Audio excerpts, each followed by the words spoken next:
요한복음 9장 40절 이제 말씀을 받들어 봉독합니다. 바리새인 중에 예수와 함께 있던 자들이 이 말씀을 듣고 이르되 우리도 맹인인가? 아멘. 오늘은 바리새인적 맹인의 현실이라는 제목으로 하나님의 말씀을 전하겠습니다. 첫 번째, 바리새인의 위기. 바리새인의 위기. 두 번째, 현대인의 위기. 이렇게 현대인의 위기, 또 바리새인의 위기에 대해서 상고합니다. 첫 번째, 바리새인의 위기에 관한 말씀입니다. 오늘 예수님의 질문을 통해서 바리새인은 위기감을 느끼고 있습니다.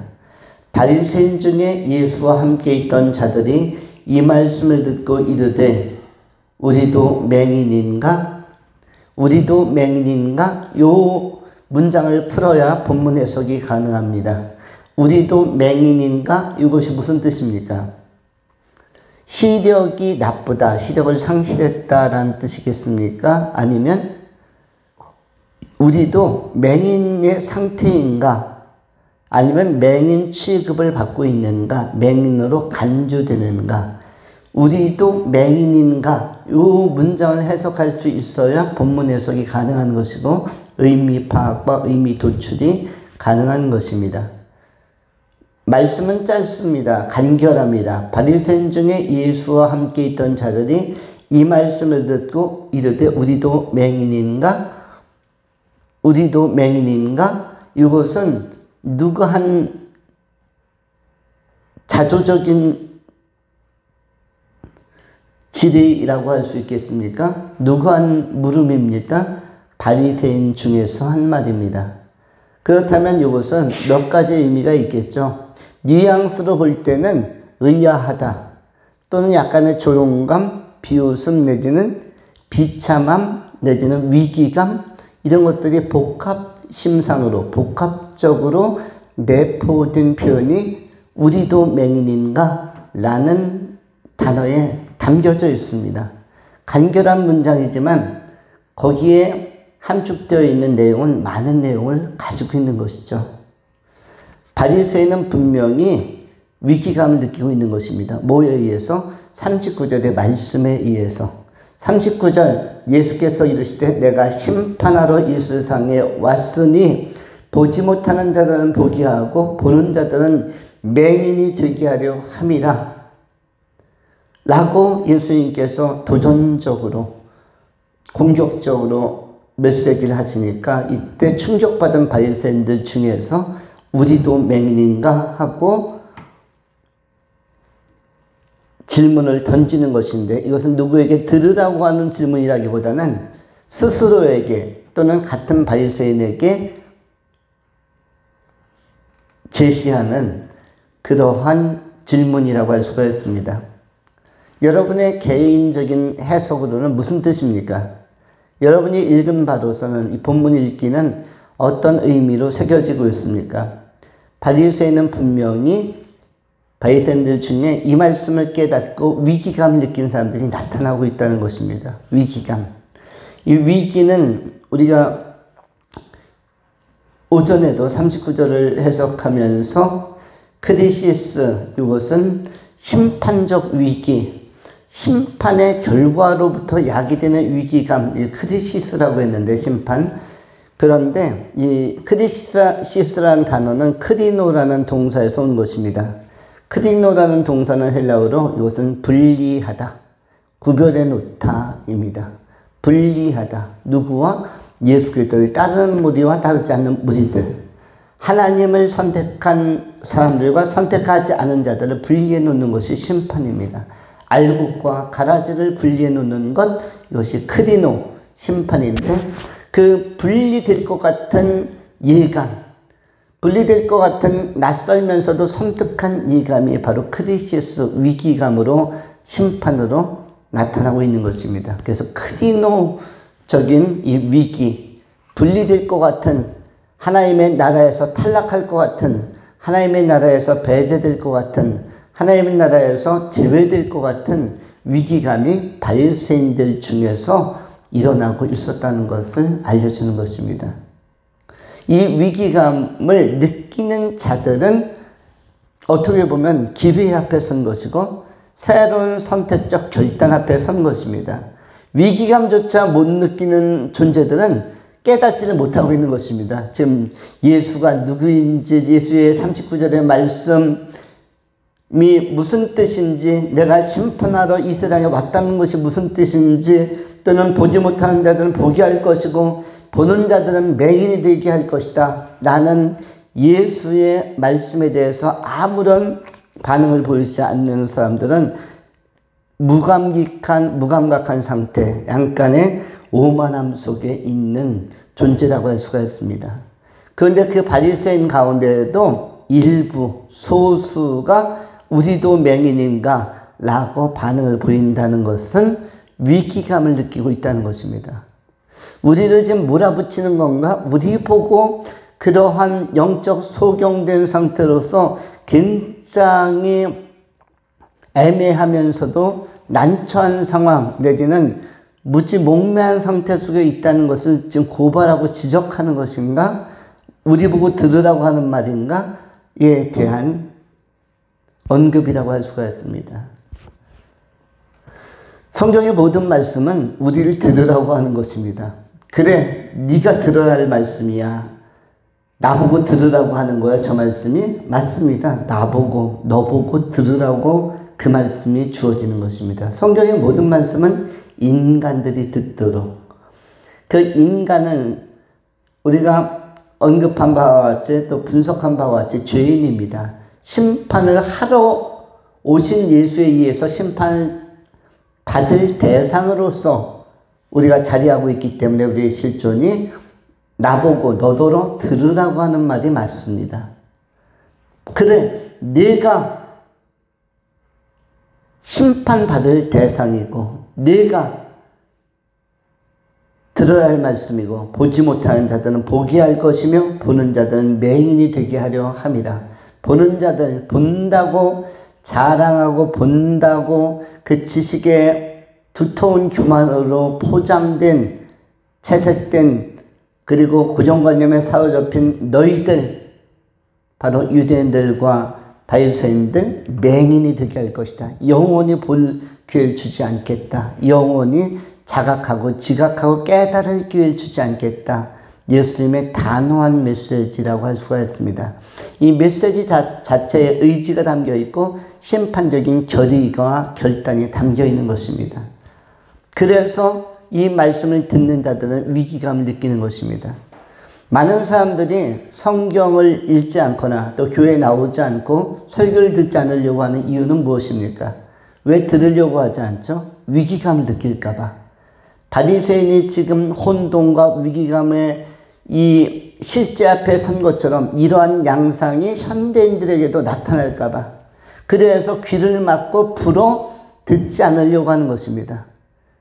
우리의 친밀한 사람들 가운데도, 친구들 가운데도, 이웃들 가운데도, 친척 가운데도 이 말씀을 안 들으려고, 복음을 안 들으려고. 왜냐하면 들었다가는, 그거 진지하게 다 들었다가는 내가 흔들릴까봐, 내 존재가 허무해질까봐, 내가 비참해질까봐, 나도 회개해야만 하는 존재라는 사실을 깨달을까봐 그 위기감 앞에, 그 실존적인 심판의 위기감의 현실 앞에 내가 노출될까봐, 그럴까봐 그 두려움 때문에 듣지 않으려고 하는 것입니다. 아예 안 들으면 모르면은 몰라서 안 믿게 되거나 못 믿게 되기 때문에 그것이 편리하고 편안하기 때문에 위기감과 긴장감과 두려움을 갖지 않으려고 이대로가 좋다. 내비둬. 나 이대로 살 거야. 그것이 바로 굉장히 많은 사람들이 가지고 있는 자세라는 것입니다. 어떻게 보면 냉담한 자세, 냉소적인 자세 또는 완고한 자세, 성경적 표현으로는 완악한 자세라고 할 수가 있는데 이것이 우리 주변에 또 현대사회에도 많이 나타나고 있는 것입니다. 예수님 당시에도 그러하였고 현대에도 그러합니다. 노아 시대 이후로 하나님의 심판과 하나님의 구원에 대해서 메시지가 지상적으로 선포한 선포된 이래로 현대에 이르기까지 이러한 상황은 동일한 맥락과 정황 속에서 나타나고 있는 것입니다. 그러나 오히려 말씀을 듣고 위기감을 느끼는 편이 좋은 것입니다. 왜냐하면 위기감을 느껴야 회개를 하든 반성을 하든 예수를 믿든 삶을 재정돈을 하든 돌파구를 찾든 살 길, 생명길을 찾을 수가 있는데 듣지도 않으면, 귀를 막아버리면, 생각해볼 여지조차 갖지 않으면 우리가 오전에 나눈 현실적 지향에 묶여 있으면, 현실에만 도취되어져 있고 미래를 바라볼 수 없다면 그냥 앞을 향해서 질주해 가는 그러한 폭주하는 기관차처럼 앞에 절벽이 있는지 다리가 끊어져 있는지 알 수 없는 것처럼, 잘 아시는 것처럼 아프리카의 양떼들이 스프링복이라고 하는 양떼들, 팔짝팔짝 뛰는 양떼들이 뒤에서 사자머리들이 습격하면 수천 마리가 앞을 보고 뛰다가 막다른 절벽에 도달해 가지고 뒤에서 미니까 앞에서 계속 떨어져 내려서 그야말로 사자한테 잡히는 게 아니라 자기들이 절벽에서 뛰어내려서 죽는 숫자가 부지기수인 것처럼, 차라리 사자한테 물리면은 살아날 가능성, 치명상 있고 앞다리 뒷다리 하나 띄워주고 쩔룩거리면서 살 수 있을지 모르지만 절벽으로 뛰어내리면 수백 미터 절벽으로 그냥 다 밀물처럼 가서 떨어져 내리면 다 죽는 것처럼, 우리는 그러한 너무 현실지향적이고 현실 집착적인 것은 삶의 경영에 있어서, 삶의 운영에 있어서 굉장히 한계를 가져오는 것입니다. 그래서 삶을 직시하고 삶을 직관하되 미래 지향성을 계속 가지고 하나님의 나라 천국 소망을 가지고 살아야만 건전하고 건강한 참 인간으로, 이른바 안트로포스, 위를 바라보는 존재로서 본래적 인간으로서 살아갈 수가 있는 것입니다. 이 균형을 우리가 잘 잡아서 하나님 보시기에 합당하고 은혜로운 날에 적절한 때에 좋은 기회에 예수 영접하고 주님과 동행하는 지혜로운 하나님의 종들이 다 될 수 있기를 축원합니다. 두 번째로 현대인의 위기. 오늘 2000년 전 예수 앞에 선 이 바리새인들의 위기와 당황스러움은 현대에는 더 확대되고 그리고 증폭되고 강화되고 있습니다. 현대인들은 바리새인적 색채 못지않게 현대인들에게 있어서도 완고함이나 교만함은 하늘을 찌를 듯한, 옛날에는 바벨탑으로 하늘을 찌르려 했지만 요즘은 자기 안에는 자아적인, 자아 안에 있는, 자의식 안에 있는 이 교만함이, 자만함이, 오만함이 하늘을 찌르는 또 다른 내면적 바벨탑을 형성하고 있습니다. 내면적 바벨탑, 이것은 창세기에 나오는 바벨탑 못지않게 굉장히 도전적이고 도발적이고 하늘을 찌르는, 또 하나님을 대적하는 형태로 나타나고 있는 것입니다. 창세기에 기록되어진 이 바벨탑 문화, 바벨탑 사건은 나름대로 인간이 인본주의적인 삶의 틀을 형성하고 또 삶의 문화를 형성하면서 하나님 없이도 노아의 심판 같은 심판이 아니라 또 다른 형태로서 생존을 유지하려고 하는 것이라면 이 바벨탑 사건은 더 강력하고 특별히 내면 세계의 바벨탑 또한 그러합니다. 철저히 하나님을 배제하고 하나님이 들어올 자리를 없애고 자신의 자아와 현대적 정보로 경험으로 채워가는 것이기 때문에 이런 강력한 주관주의는 하나님의 구원의 자리로부터, 구원의 지평으로부터 자기를 폐쇄해 나가는 어리석은 결단, 어리석은 방식이라고 할 수가 있는데, 이러한 것들이 보편화되고 있고 또 확대되고 있다는 것입니다. 창세기 11장 1절부터 성경이 이렇게 기록을 합니다. 온 땅에 언어가 하나요 말이 하나였더라. 이에 그들이 동방으로 옮기다가 시날 평지를 만나 거기 거류하여 서로 말하되 자 벽돌을 만들어 견고히 굽자 하고 이에 벽돌로 돌을 대신하여 역청으로 진흙을 대신하고 또 말하되 성읍과 탑을 건설하여 그 탑 꼭대기를 하늘에 닿게 하여 우리 이름을 내고 온 지면에서 흩어짐을 면하자 하였더니 여호와께서 사람들이 건설하는 그 성과 탑을 보려고 내려오셨더라. 4절에 또 말하되 자 성읍과 탑을 건설하여 그 탑 꼭대기를 하늘에 닿게 하여 탑 꼭대기를 하늘에 닿게 하여 우리 이름을 내고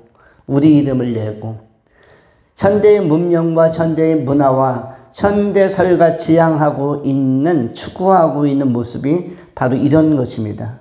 하나님의 영역 또 영성의 영역 이 영역까지도 인간이 대체하려고 하는 환상과 대체적인 헛된 허망한 꿈들로 인간의 미래를 채워가려고 하는 어리석은 정보로 특별히 자라나는 세대와 아직 복음을 모르는 세대의 미래를 암흑으로 이렇게 이끌어가는 경우가 많습니다.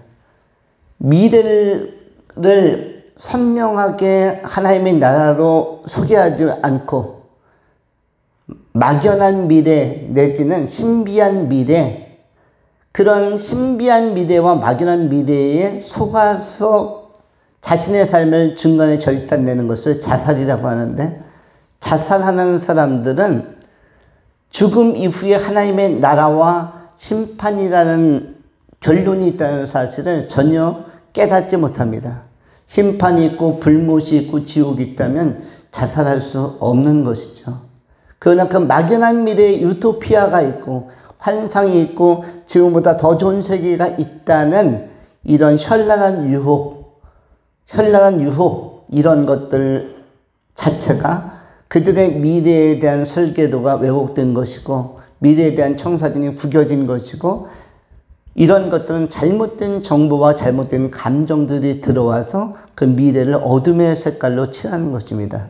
이 모든 것들은 주관적인 바벨탑이 작용하는 것이고, 그것이 하늘에까지 닿게 하려고 하는 인간의 감정과 인간의 선택과 인간의 사고가 하늘에 닿게 하려고 하는 하나님의 영역까지 침범하려고 하는 모습이라고 할 수가 있습니다. 그것 이외에도 세상적인 여러 가지 세속적인 가치들,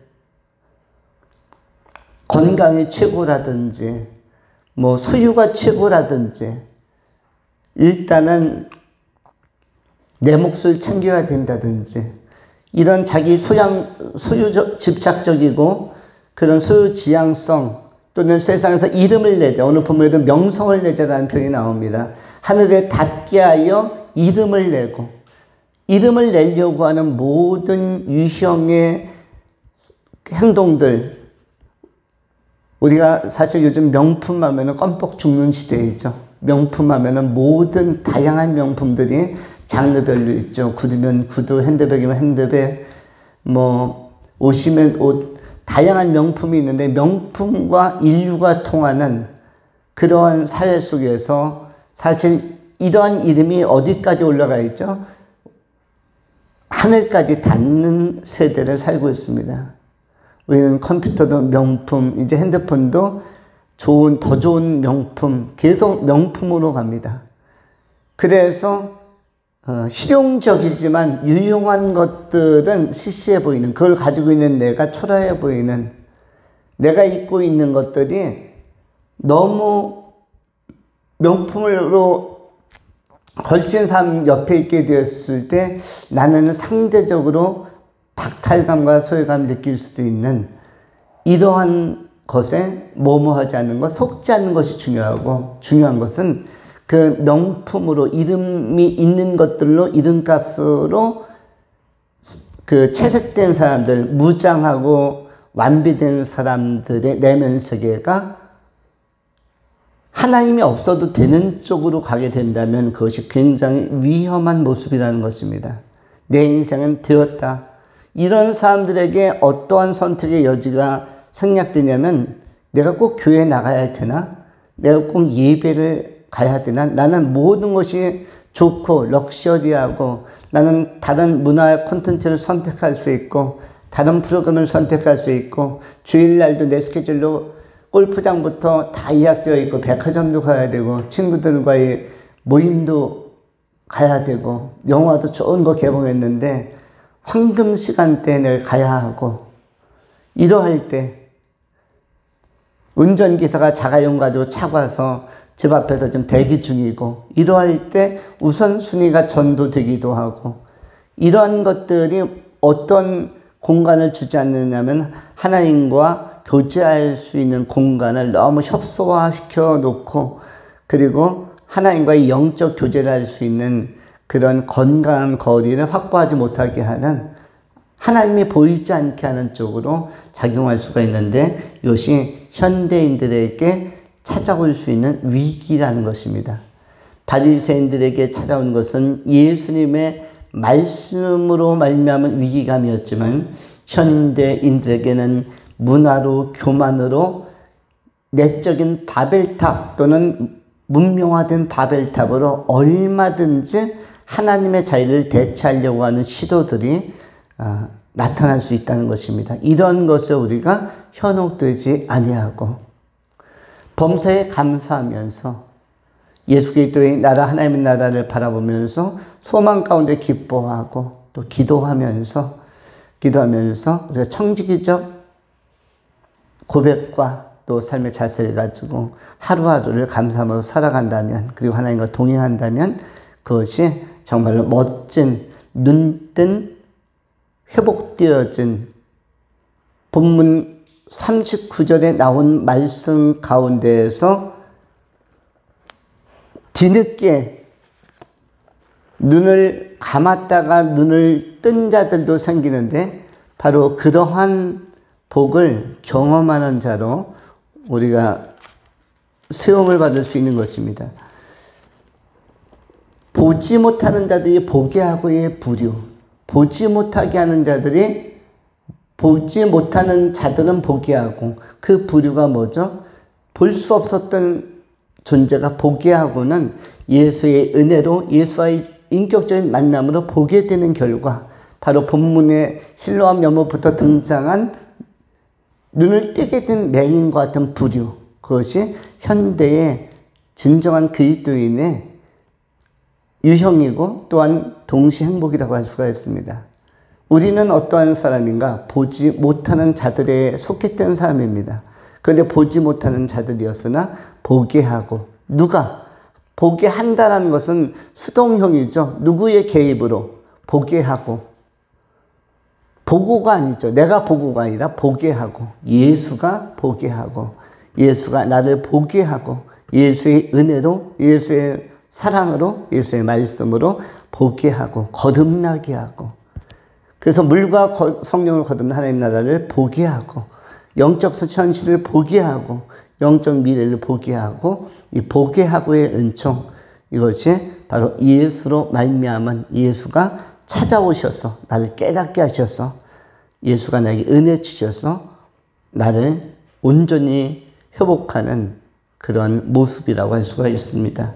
현대인이 위기를 극복하고 이 세속화된 문명에 도취되지 아니하고 또한 이 세대를 본받지 아니하고 마음을 새롭게 함으로 변화를 받아서 보게 하는 은총을 경험함으로 영적 세계를 보고 하나님 나라를 보고 예수 그리스도와 삼일체 하나님을 바르게 보고 반듯한 삶의 자세를 가지고 남은 생에 승리자로 살아가실 수 있기를 축원합니다.